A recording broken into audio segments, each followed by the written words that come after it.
दुःखी कावळा. एक होतं रान. त्या रानातल्या एका झाडावर एक कावळा राहत असे. त्या कावळ्याचा रंग काळा होता.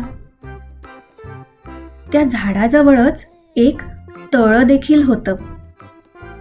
त्या तळ्यात एक हंस राहत असे.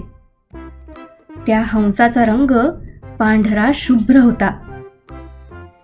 त्या शुभ्र हंसाला बघून कावळा नेहमी विचार करी, हंस तळ्यात आंघोळ करतो म्हणून तो असा पांढरा आहे. त्याच्यासारखं पांढरं होण्यासाठी कावळ्याने देखील एक दिवस तळ्यात आंघोळ केली, पण त्याचा रंग बदललाच नाही. मग त्याने पुन्हा आंघोळ केली, पुन्हा आंघोळ केली, पण अनेकदा आंघोळ करताना अंग फार घासल्याने त्याला ठिकठिकाणी जखमा झाल्या. कावळा उदास झाला. तो कधीच पांढरा होऊ शकणार नाही हे त्याला समजले.